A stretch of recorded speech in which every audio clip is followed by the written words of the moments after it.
Hey, hey, it's Aaliyah, and I am back with another conversation. Daily Conversations is all about highlighting people's stories, their why, their impact to inspire and educate you to do the same thing.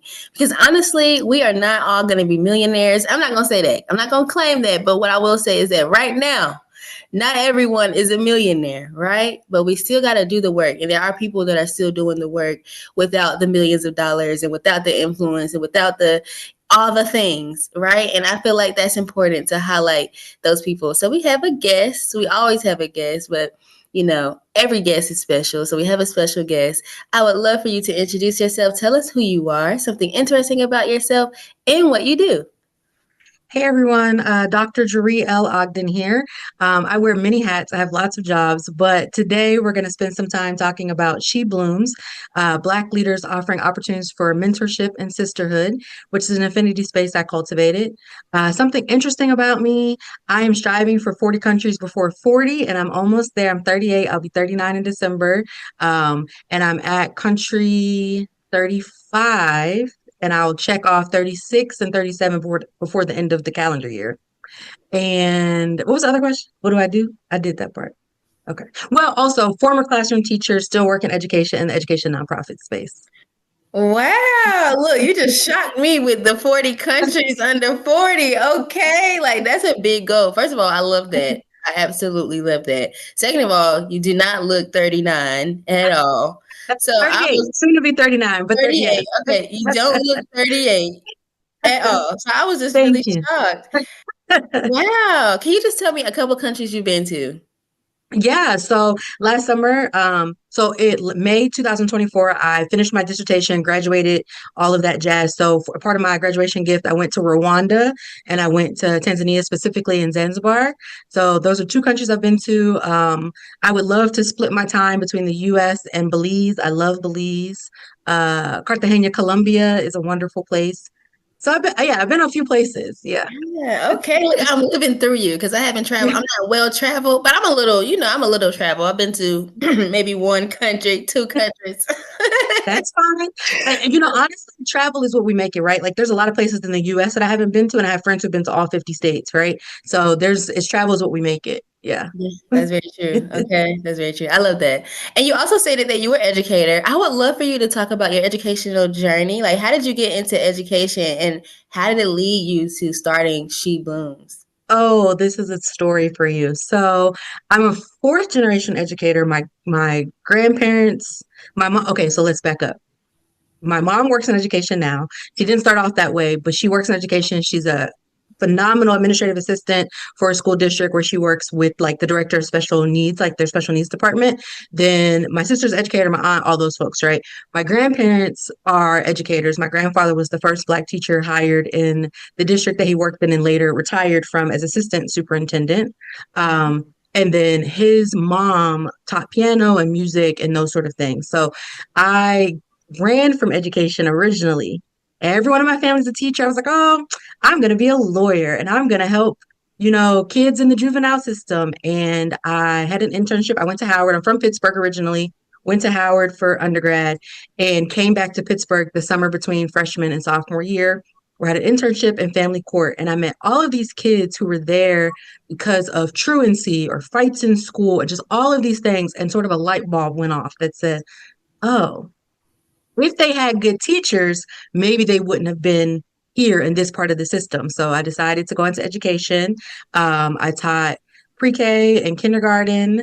I taught third, fourth, and fifth grade before I left the classroom. I taught in DC public schools. I've taught in Houston, Texas. And then I spent a year teaching in Abu Dhabi where I taught kindergarten. I had 21 kids from 17 countries in my class, which Yeah. was a time, but what I learned was that a 5 year old is a 5 year old is a 5 year old, which was very eye opening to me. And it taught me a lot about just how kids are socialized to become the adults that we know in this world. And they don't start out that way.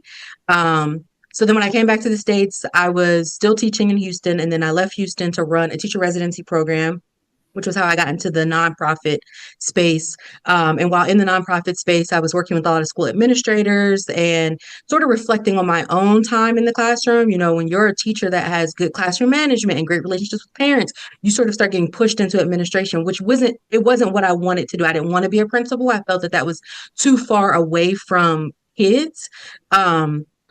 But I started to understand more about administrators' journeys, and just because of the spaces I was working in as an education nonprofit worker and sort of engaging with them on budgets and like trying to understand, hey, we need to do this PD for your teachers. What's up? Why aren't you on board with this? And understanding how much they had on their plates. I sort of started having a soft spot for principals. So when it was the time to do my dissertation research, I was ready to sort of dive into the journey of Black women in education and Black women principals, superintendents, whatever sort of leadership there was for them.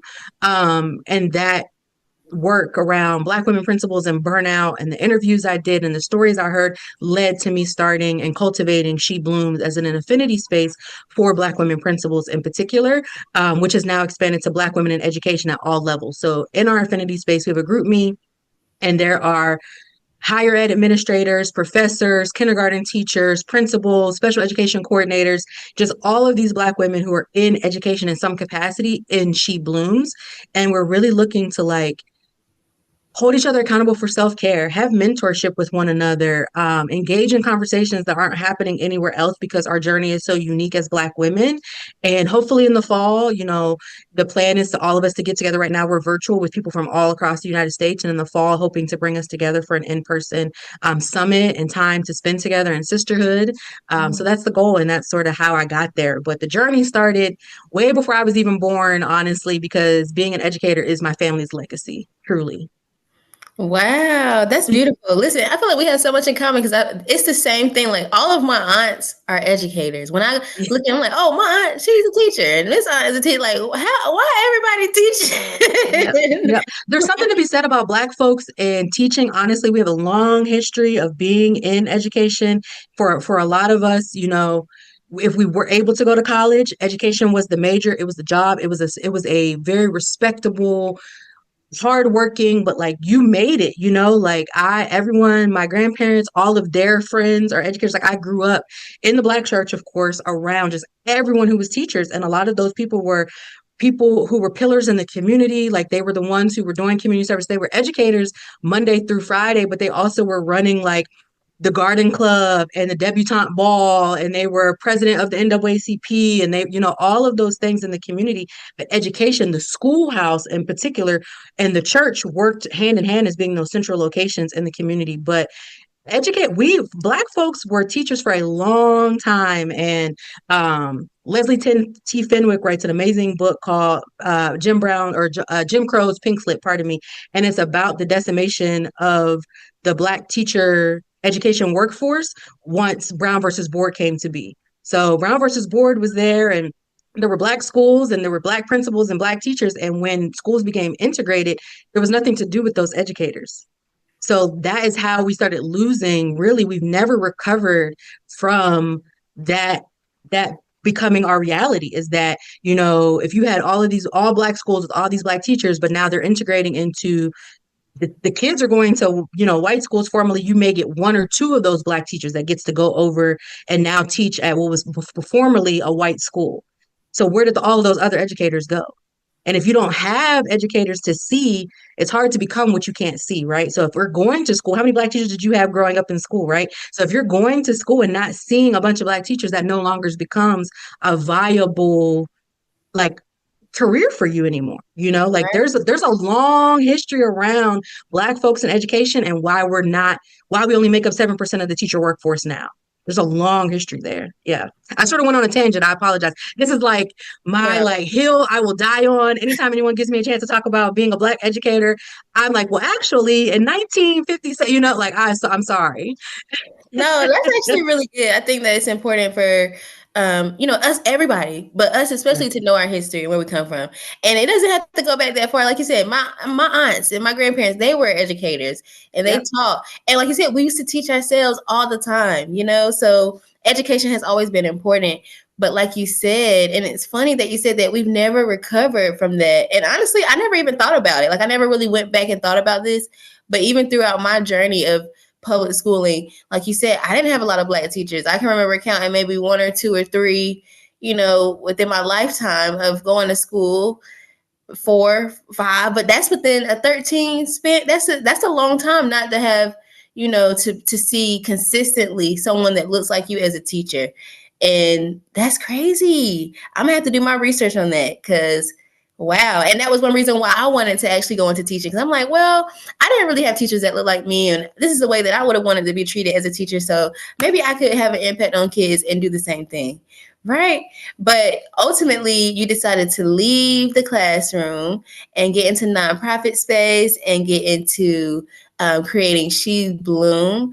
But when you were doing your dissertation, or even just your experience of being a teacher, or with the work that you do now, what are some of the biggest challenges that Black women face in the education system?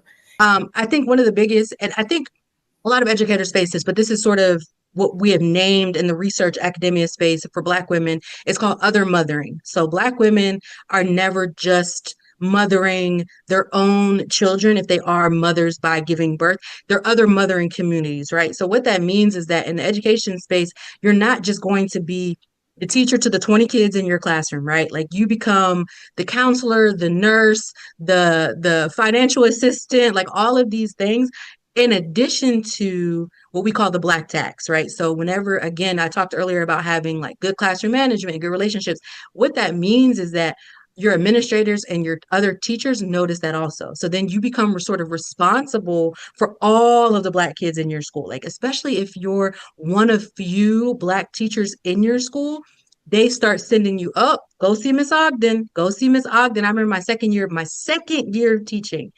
Every single pre-K student that had an IEP was in my classroom. Mm. Every single one. There were 5 pre-kindergarten classrooms. Every single one was in my classroom. Oh, well, Miss Ogden can really handle those sort of kids. What does that mean? First of all, those sort of kids. But secondly, why am I being given more responsibility, more burnout opportunity, really? Because you're creating a situation where now I am more stressed, overworked, like all of those things that lead to burnout. So I think one of the challenges is that it becomes a challenge because Black women, as a part of our upbringing, for the most part, I'm going to generalize a little bit here, are nurturers, right? We are motherly because sort of that's the role we've had to play, good or bad, whether that be from our African roots or the role we were placed in among, slavery. But that is who we are. That is who we are brought up to be. But those qualities then give us extra responsibilities. And I think that can be a challenge when you're really trying to like come to work and do good and do well by the students in your classroom and have maybe some good colleague relationships and hopefully be able to leave at a decent hour because you may have a family at home, or maybe you want to like go take a walk and just care for yourself. But the more time that we're spending on all of these other tasks that come with being an educator, we know that Black educators are being taxed more and having more of those extra responsibilities. I think that is one of the biggest challenges. And then when I talk to the women in my affinity space, we also have a problem saying no, right? Like women in general have a big problem saying no. And because we are perceived a certain way, we want to be accommodating and caring and kind. And sometimes we think that if we say no, then now someone's going to have this certain perception of us, and that's not what we want, right? So I think those are some of the major challenges that all sort of gather and lead to what we call burnout now. Yeah. And within She Blooms, how do you help to navigate those obstacles and So prevent we burnout? Yeah, so we talk about them, right? We talk about them. I'm constantly checking in on them. I actually this morning just put a post in the group and said, hey, I'm getting ready to travel for work next week. So I'm doing a few things around the house to sort of self-care for my future self. So when I get home from my trip, I'm feeling better. What are you all up to today, right? And a few women said, oh, I'm going to go take a walk. I'm going to go play in the garden because it's nice outside. Like, and then some said, I'm not really sure. So now we're having conversations. Well, what do you mean you're not sure? Like, what could you do to self-care for yourself today? Or if you can't do it today, is there time tomorrow that you can just take 30 minutes on your own and read a book, So in She Blooms, we actually spend a lot of time just being vulnerable and transparent and having these conversations and just saying, like, hey, I'm having a hard day today. Or I had a really great day today, and I don't really know who else to tell about this victory because I don't want so and so to think I'm bragging or whatever the case is, right? So we just have this space where they can really be their authentic selves. I have found that in particular, being a principal can be very isolating. But what I'm learning from the women in She Blooms is that some of them are in very isolated roles also because, again, they may be the only Black woman teacher in their entire school, or they may be the only Black woman administrator at their community college, right? So they're able to find community. So I think one of the ways is just talking about it, right? Like talking about, I'm having a hard time. I think that's where wellness and care starts with is acknowledgement. And She Blooms really becomes a space where you can just say that. And we Mm-hmm. also leave room to just vent. Like maybe you don't want all of us giving you a bunch of solutions. Maybe you just want to have a space to say, I'm having a hard day without anyone trying to solve your problems for you, right? And if you do want support, hey, here's some suggestions. Here's a podcast. Here's a book chapter to read. Here's some affirmations. We're gonna love on you. We're gonna cry with you. You need to hop on a Zoom, whatever it is. But the first baseline is that you can just come in here and be whoever it is that you need to be in that moment. Mm. That's really, and look, I had to sit in that because I was just telling you before we got on here is that like, wow, I really kind of wish I had that space of like, because what you see is, and it was so funny when I first started teaching, they was like when you do your orientation, like the administrators or whoever does the orientation, they were like, find your marigolds, like people who are going to brighten up your day and things Mhm. like that. But when you get into that classroom, into the real streets of education, there's not a lot of marigolds around. There's a lot of, if I can be honest, Mhm. it was really hard to find positivity and support Mhm. and in the space, especially as a first year teacher. I went in with and a couple of my cohorts. So I got my master's from North Carolina A&T, and it was with a cohort of people. I think it was like Mhm. 6 of us, or 6 or 7 of us, and 3 of us end up going. Well, 2 of us plus me, so 3 of us, yeah, end up going to the same school for the first year. So Mhm. it was like I had a little support, but overall, it was I'm going in as a new teacher, and I'm just Mhm. trying to like find support and see and it was really hard to navigate, and I was not expecting that as a first. Like I wasn't thinking that there was so much that I had to think about going into the education space. Like it's so much that you can face, just not even dealing with kids, but dealing with other teachers, and dealing with administrators and dealing with just other things that you don't even realize. So it's just like in Yes. that space is beautiful. Thank you. Thank you.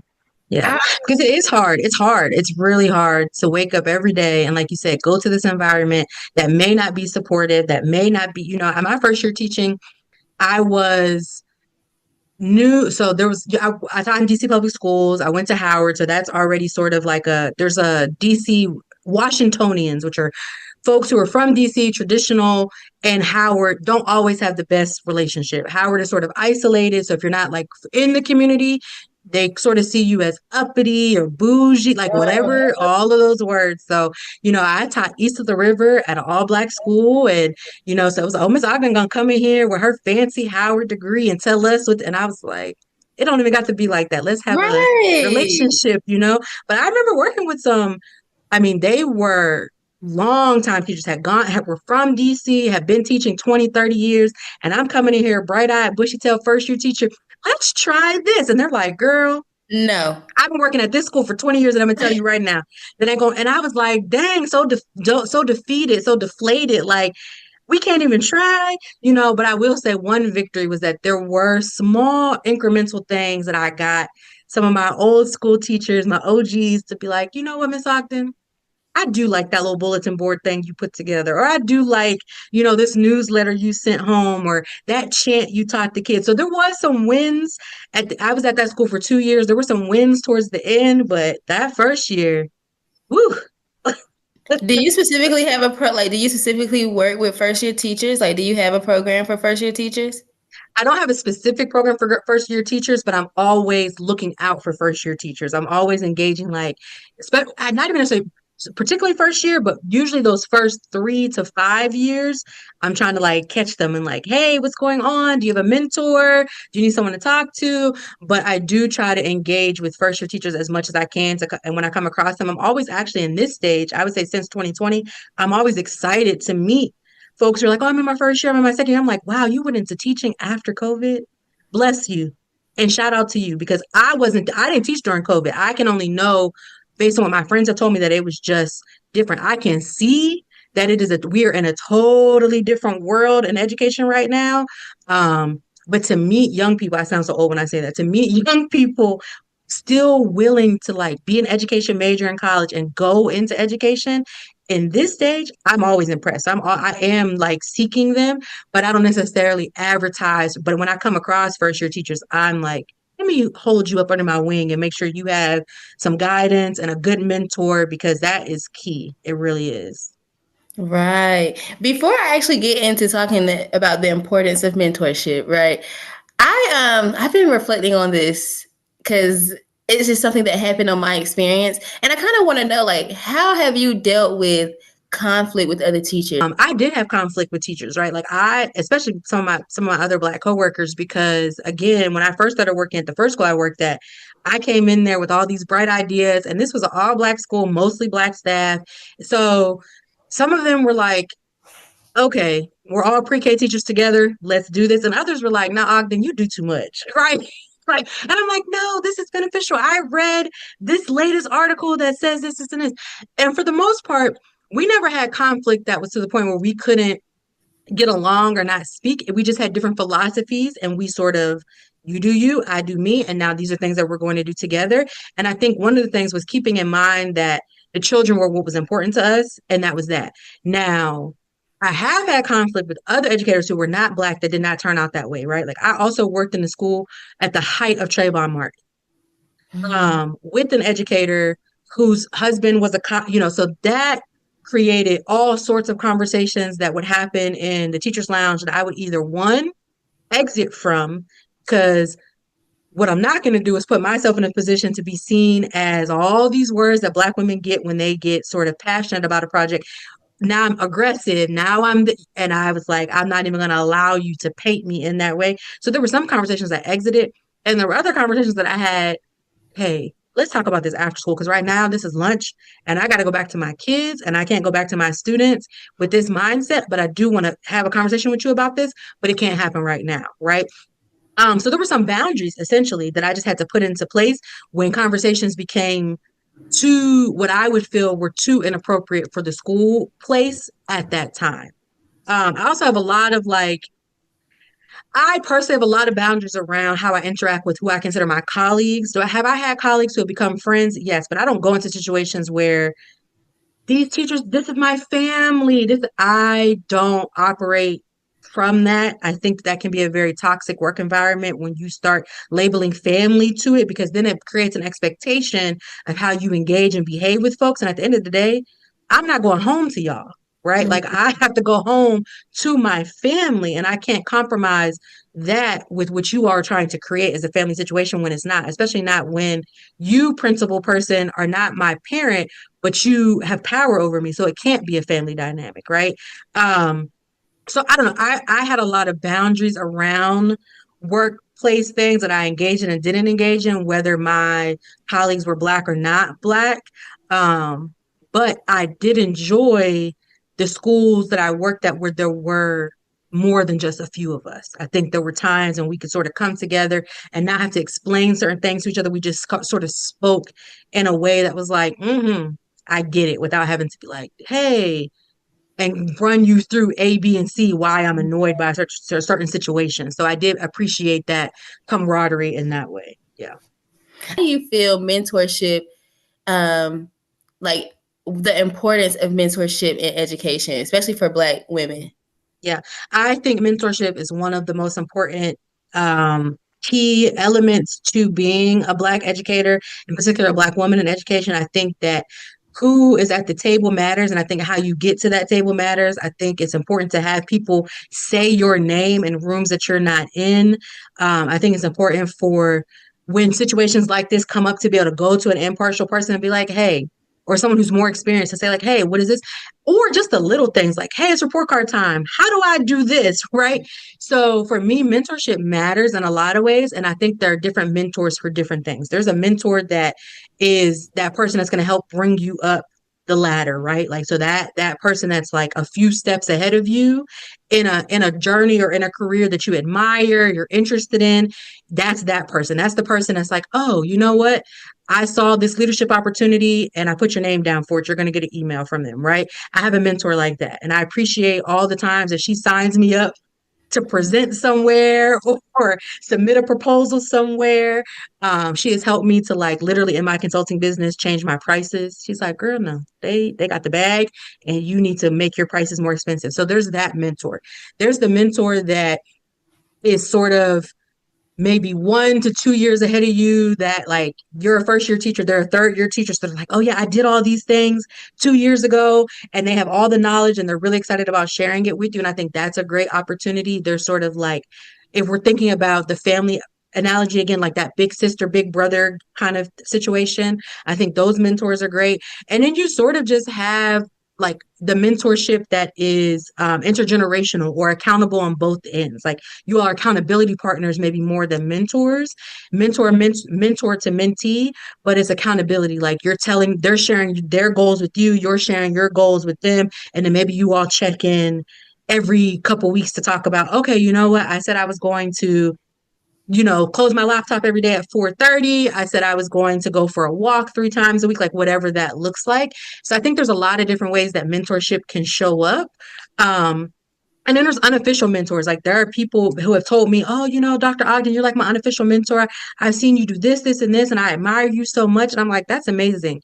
One of the things that I was telling the women a few weeks ago was the big part, though, whether it's any of these types of mentorship, is to have an ask, right? Like if you are seeking a mentor in particular and you really want that mentor mentee relationship, have an ask. If you see a woman or even a man, but we're talking about Black women right now, if you see a woman that you are interested in their journey, have something to say to them, right? Like say, hey, I saw you wrote this article for EL magazine and I'm really interested in publishing with them. Can you sort of help me understand what the process is like? Like have an ask, not just, hey, I think you're great. Can you be my mentor? What does that mean? Because now I don't know what you want from me, what you're seeking in this relationship. And I don't know that I have the skill set to give it to you. I'm able to say, hey, you know what? That's actually not my lane, but I know this person and let me introduce you to them. So I think having an ask is so, so important.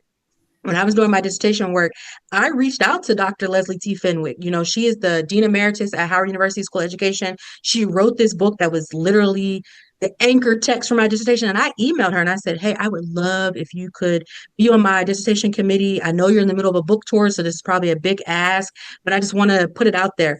And she said to me, you're right. I'm in the middle of a book tour. I don't have the time, but let me send you to my assistant dean and you all are going to have a great relationship. And I was like, thank you. But had I not asked, I would never even have had that opportunity to sort of segue into this other relationship that has been so beautiful and really has helped me to grow, as I move into this academia space of after getting your dissertation or for completing your dissertation, right? So I think having an ask is a very important part of mentorship, while mentorship in general is key, I think, to like success and understanding how complex, like you said, schools are so complex, all these personalities. And I think having someone who sort of understands how to navigate spaces that you haven't been to yet is really important. Do you think that mentorship should stop? Like, say you're a veteran teacher, right? Do you think that mentorship is everlasting, or there's a certain point where you don't need mentorship anymore? Mm-mm. You always need mentors. Mentorship is everlasting. I think that no matter where I get into my career, I'm going to need a mentor because you need other people. So even right now, where I work professionally for my 9 to 5, I run a Black women's affinity space for the folks at my job. Our CEO and president is in that affinity space. And she could easily be like, I'm the CEO. What do I need to be here for? And she's not like that. She says she learns from us. So everyone from associate to senior VPs to managers to the CEO is in this space. And she tells us, I learn from you all just as much as you're learning. And we're all in there like, oh, you're the CEO. Give us all the knowledge. And she's like, I appreciated the way that you all navigated that difficult situation as young Black women in this space. Because back in my day, and then she has these stories and anecdotes. So I don't think mentorship ever stops. And I know that my direct supervisor has been, a chief academic officer for a school district, and she has mentors. She never thinks like, oh, well, I've been a chief, so I don't need anyone to tell me what to do or how to navigate spaces, because you don't have all the answers, and you're going to enter spaces that may be new to you. So even if you're an educator, but now you're an educator that wants to get into entrepreneurship, you're going to need someone in entrepreneurship to sort of maybe guide you or help you. So no, I don't think that you ever reach a place where you don't need mentors. And I also tell people, if you are seeking a mentor and they don't have a mentor, that's probably not going to be a good mentor for you. Mm. Yeah. So you feel like everyone should, especially if they're in education, should have a mentor. I think that at least if you don't have an official mentor or a relationship that you can consider a mentor-mentee relationship, I think you at least need to be involved in some sort of affinity space or cohort or community of practice where you're engaging with other people and you're not just on this island by yourself. I think that you need spaces where you can say, hey, I'm dealing with this parent situation, or I'm dealing with this student situation, or this colleague to colleague situation. I think if you are for me, I think that you can have people who are outside of education give you advice, but no one is really going to really understand it teacher to teacher the way another teacher will. Right. I think there are a lot of unique things about particular careers, and education is one that other educators just understand each other. I was getting my nails done the other day. I recently moved back to Pittsburgh. I haven't lived here in 20 years. I recently moved back to Pittsburgh, and I was getting my nails done with my godmother. And there was a woman in there, and she said, I said something to the nail tech. Oh, she said, why did you move back? I said, oh, well, I work for an education nonprofit. Da, da, da, da, da. And so the person next to me said, oh, you're a teacher. I said, I used to be. She said, I know teachers. I could tell that you were a teacher by the way you were talking. And I said, like teachers just know each other. And I said, you're on spring break. She said, no, I'm actually taking a mental health day. I said, good for you. Good for you. You're in here in the nails, getting your nails done with your Yeah. mom on a mental health day. Good for Yeah. you. And I said, more teachers. And we had a great 5-minute conversation, but she said that she could tell by something I said that she was like, yeah, I could tell that you were a teacher. So I just think teachers know each other. I think it's the same thing with like nurses. Nurses are going to talk to other nurses about certain things. And sure, they can go talk to someone else that's going to get it, but not in the same way. Right. So I do think that if you're working in education, if you don't have a formal mentor mentee relationship, you should at least be in some sort of affinity space, community, something where you're able to sort of get some guidance and you're not out here on an island by yourself. Yeah. Right. So, because you do run this space, what have you seen? Like, what are the benefits that you've seen of people being a part of a community or having mentorship within education? Yeah, so in She Blooms in particular, I have seen our participants are women start having like really good routines. I've seen them talk about how, they've been influenced to sort of have a more set routine, waking up at a certain time. When they wake up, giving themselves time to like sort of be by themselves before they turn on mommy mode and then go into teacher mode. And they said they're feeling better about that, right? So I think that's been nice. I've seen women connect with one another who are now writing book chapters together.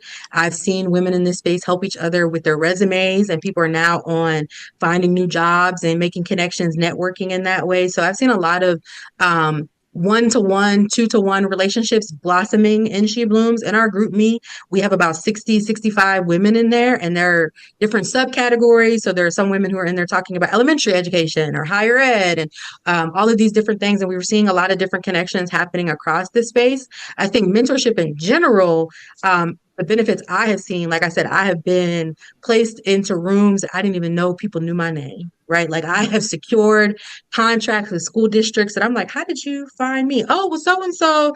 I'm like, well, thank you, and because of that mentor relationship, when something came up, my name came to mind for them. And they have put me in places that have like literally put money in my pocket, right?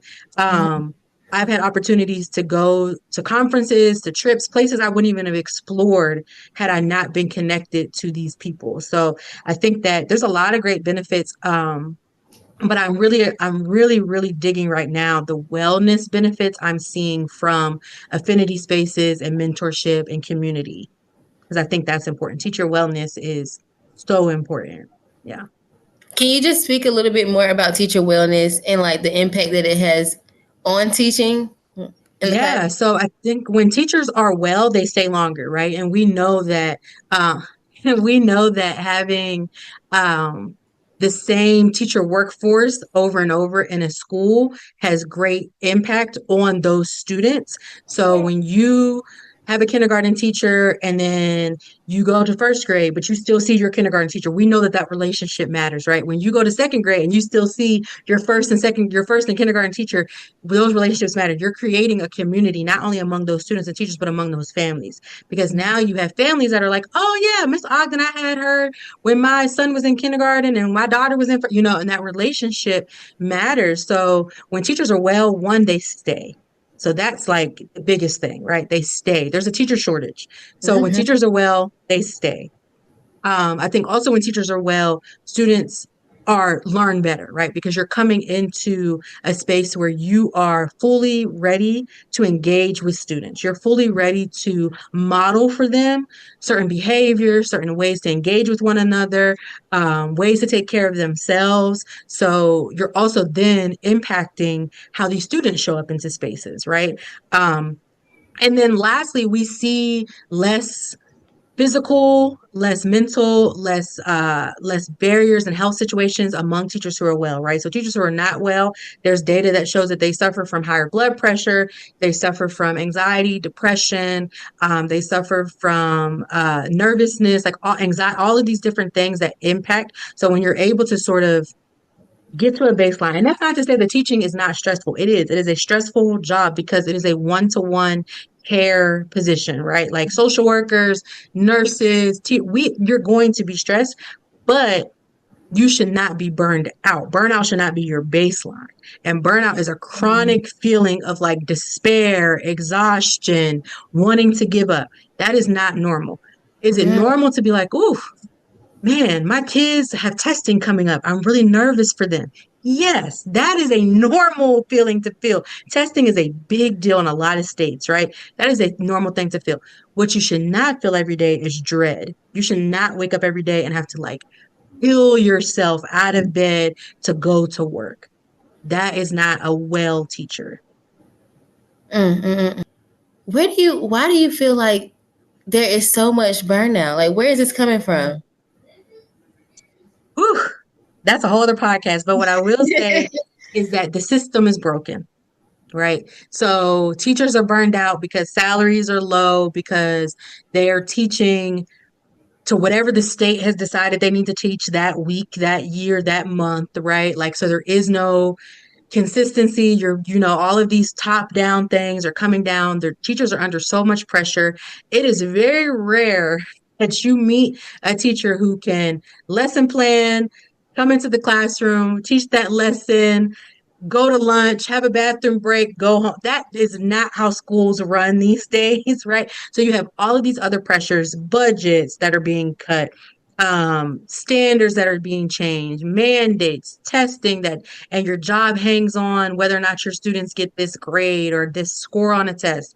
Relationships between admin and teachers are not, parents and teachers are not getting along. Like all of that leads to burnout, right? Like not having enough teachers in the building to, overrun classrooms. Like all of those things lead to burnout. There is no one magic wand because the system is broken. The system needs to be changed, abolished, remodified, whatever it is. Because when we think about traditional classrooms, not micro schools, which I think is an amazing movement, not micro schools, not Montessori, not all of these other specialty schools, but traditional schooling was meant to get workers ready for factories.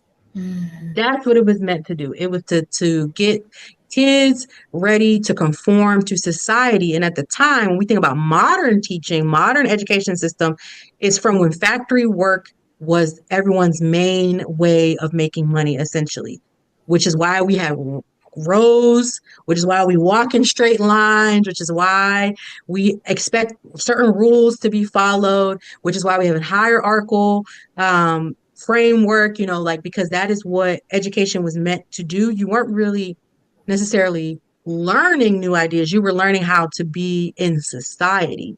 And now that's totally different. Like we're in a global world, and these kids are coming to us knowing how to program a phone at 5, all of these different things. And education is not caught up to traditional classroom education is not caught up to this new world that we live in, right? So we've seen pockets over the years of like flexible seating and small group, all Mm-hmm. centers and these different things that are meant to sort of do that. But the system overall has not been upended and changed. We are still in a very traditional system that doesn't look much different than the 1950s.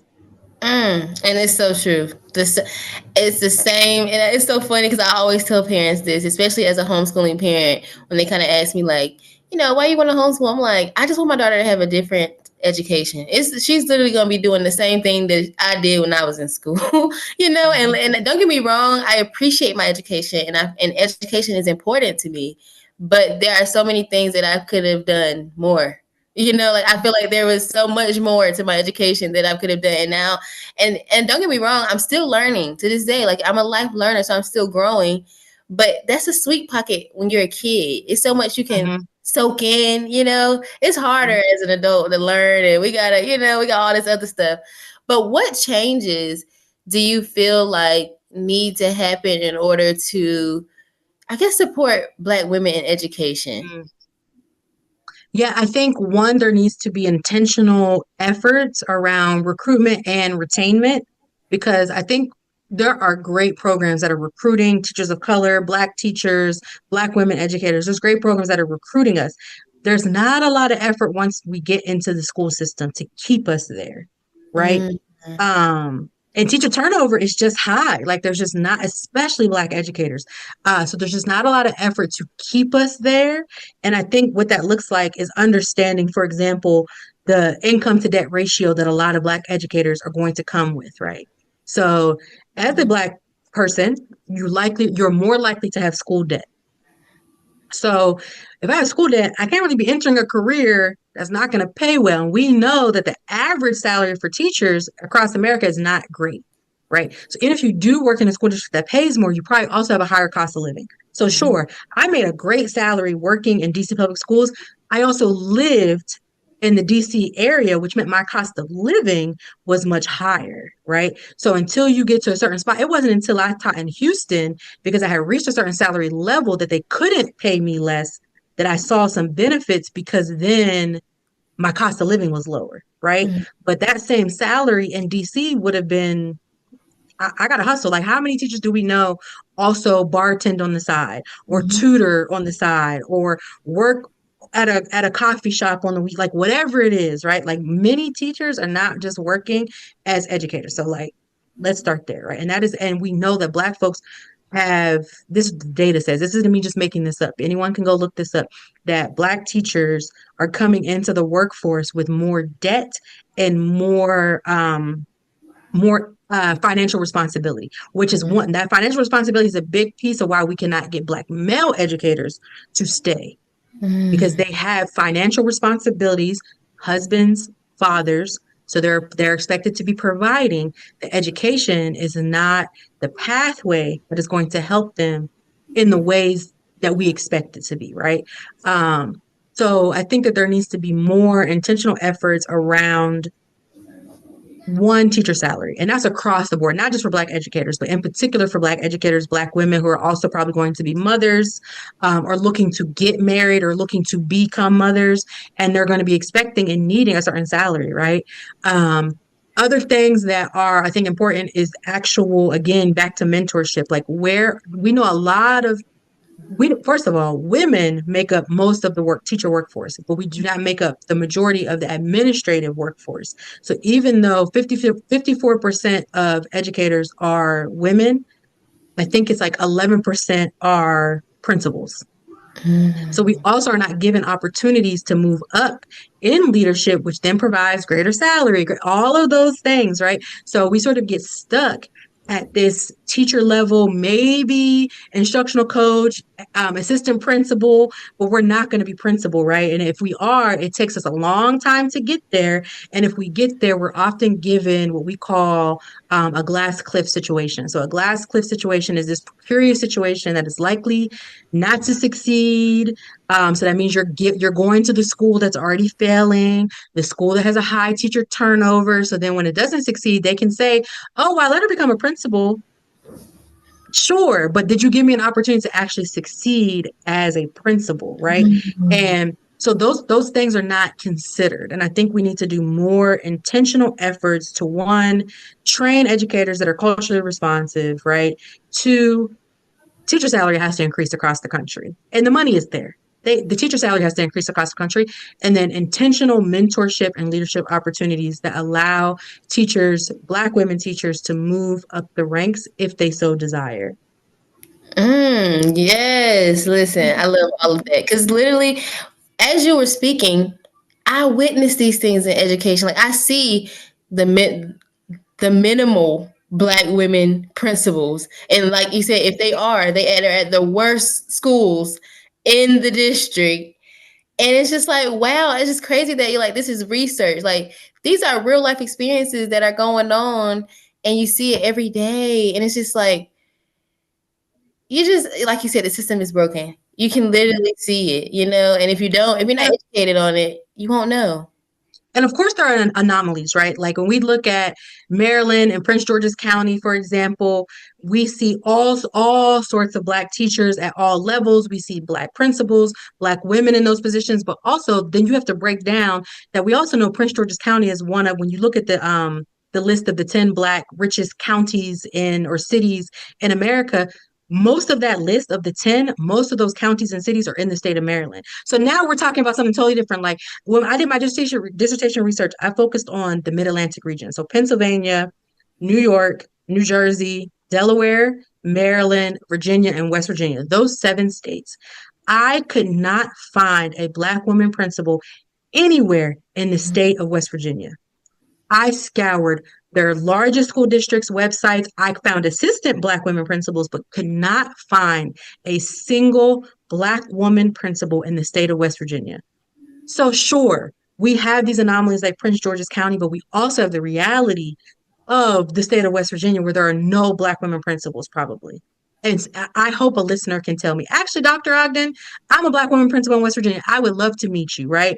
But based on my research, there were none, right? When I look at those 7 states, most of my participants came from the state of Maryland. Of course, there were some from New York and Pennsylvania, but Delaware, it was hard to find a Black woman principal in Delaware, right? Mm-hmm. So we are there, but we're not, right? Like we're in. I know a lot of Black women who are classroom teachers, Mm-hmm. a lot. I don't know as many who have worked their way up and they want to be principals. They're not like me who was like, girl, no, I don't want to be a principal. They desire to Mm-hmm. become principals and they are not given the opportunity. So, what advice would you give to Black women or women in general? But I know you specifically work with Black women, so we'll just keep it specifically Black women who are wanting to get into education or already in education. Maybe they want to move up, maybe they don't, but they're just looking for support. What advice would you give for them to be able to thrive in the field of education, and what legacy do you hope to leave? Oh, that's good.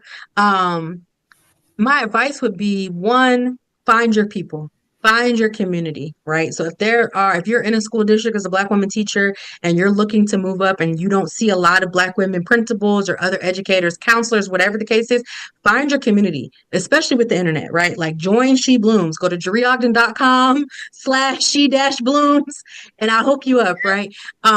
Because at least you can then have that community among women who are doing the thing that you want to do. If you don't have a mentor, find one. Find that Black woman principal who maybe also worked in a district that didn't have a lot of Black women and talk to her about her journey. Ask her, what does she do, right? Also, you might have to do something radical. And sometimes that means you might have to move. You Mm. might have to leave the school district that you're in and you're so fond of and you love and you would love to be a principal in that district. You might have to do something radical, right?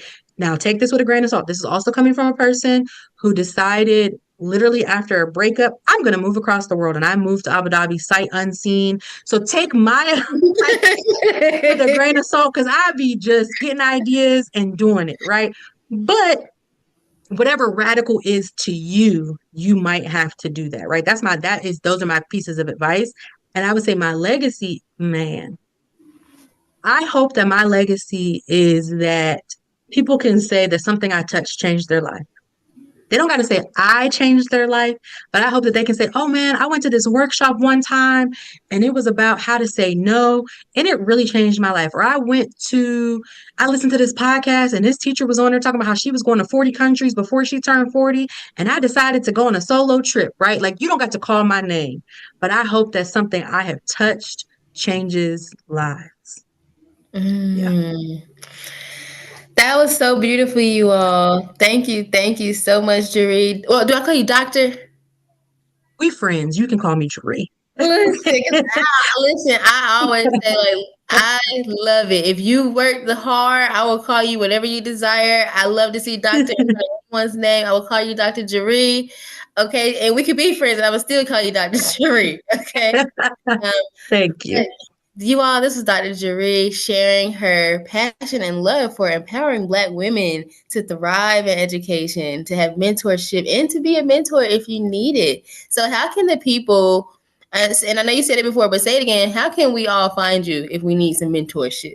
Yeah, if you want to find me, honestly, just go to JeriOgden.com. And most of my stuff is on there. If you're on Instagram, it's Jéri_teaches, TEACHES, Jéri teaches.